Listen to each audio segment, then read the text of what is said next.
Ugh. Huh. Guess I haven't done one of these in a while. So, yeah, let's go. Angry Video Game Nerd 1 and 2 Deluxe is another beacon of hope that's helped me get through what's left of this god-awful year that we call 2020. What we have here is a remastered collection of AVGN Adventures and AVGN II Assimilation, complete with updated graphics, level design, and a bonus campaign called Tower of Torment. I wasn't actually planning on reviewing this game, but then just last Thursday, by the time I'm recording this, my friend Xander, who works at Screenwave Media and also did a lot of artwork for the game, decided to DM me out of the blue and was like, "Hey man, you want a review code for AVGN 1 and 2?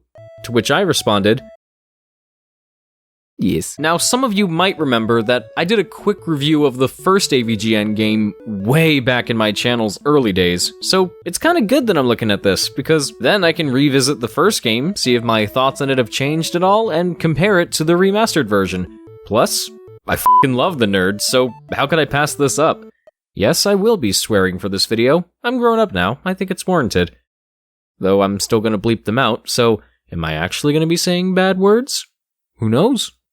I'll never tell. AVGN Adventures sees our beloved Poindexter get sucked into a 2D side-scroller, and now he has to go through 8 worlds and fight off monsters left and right in order to escape. Along the way, you'll come across some friends of the nerd who you can then unlock as playable characters. The nerd has the most basic stats and comes equipped with an NES zapper. The guitar guy can shoot soundwave projectiles through walls. Mike has the highest jumps, can walk across secret platforms, and use his lightsaber to break hidden blocks away. And the bullshit man can throw poop, do a double jump, and in the deluxe version, he can slide up ladders. Back when I was less of a sad and pathetic child than I am now, I said that this game was too hard for me to consider it enjoyable.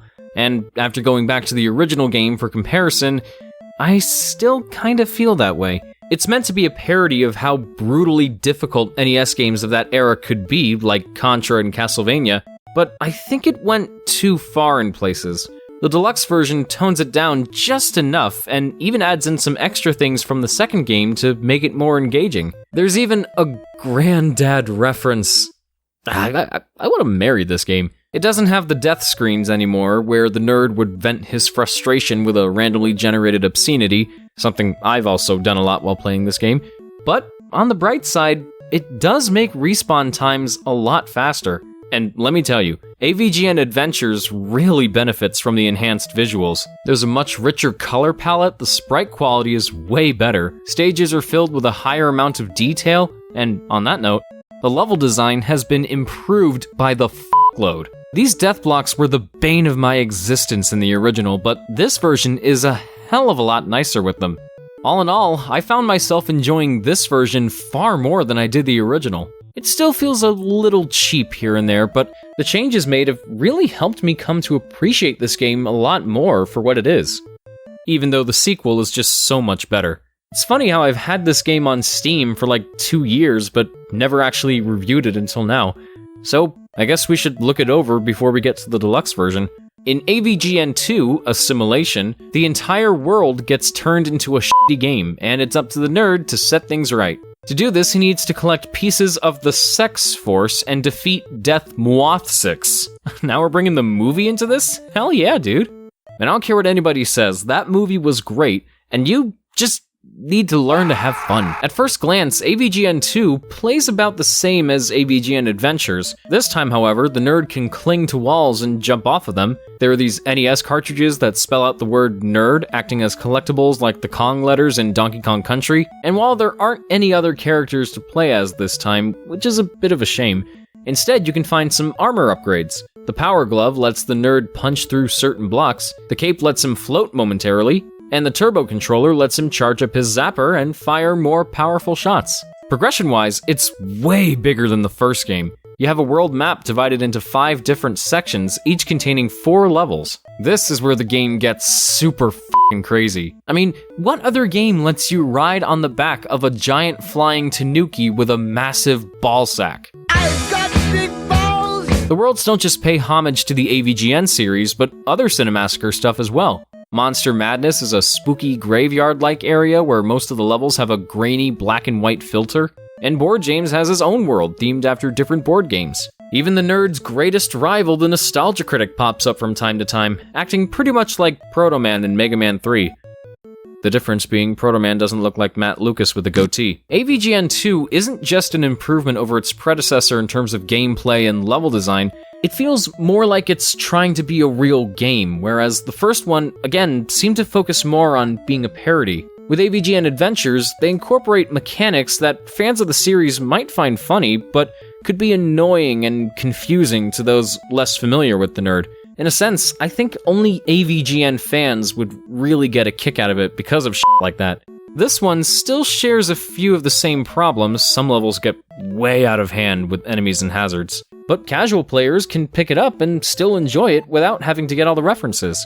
The Deluxe port is more or less the same thing. It doesn't make as many changes as the first game, but there are a few differences. References to the movie, like the appearance of Dark Onward and Death Wathsix, were cut for some reason. References to later episodes were added, like the Polybius machine in the nerd's basement. And instead of fighting the Nostalgia Critic, we now face off against Fred F***. The Sex Force was also replaced with something called the F*** Capacitor, which was made by Fred F*** to keep his supercomputer from going crazy. Wow. That's a lot of f***s to give. Then we have the new third chapter exclusive to the collection, Tower of Torment, which you unlock by completing 1 and 2 at any percentage. It's not super long, only comprising of 4 stages, but it really proves to be the ultimate challenge. I won't say much else about it now because I don't want to spoil anything, but the level design is like a combination of the first 2 games, and the final boss is absolutely batshit insane. Prepare your sphincters because it's going to be hell. AVGN I and II Deluxe is a must-buy for fans of these games, and fans of the nerd that might not have gotten to try them when they first came out. It'll be available this Friday, October 30th, for Steam and Nintendo Switch, so pick it up when you can. And because I can't think of a good way to end this video, and since I don't feel like using the rating system anymore, I'm gonna do the same thing I did in my first AVGN video. How a fucking piece of dog shit. This game is Crikey dingo coming out of my. This game is as appealing as a fucking ooze-infested, dirty fucking sewer rat shit. I've had more fun playing with Tutti frutti. shredders my ass and splinters my. This game is an inside-out, regurgitating putrid. I'd rather fucking yank all the hairs out of my. Guasso. I'd rather drink. Ay caramba. Vomit it out of a buffalo's. Auf Wiedersehen. It's fucking fucks. It fucking sucks. It fucking blows. It's a piece of shit. It's actually pretty good.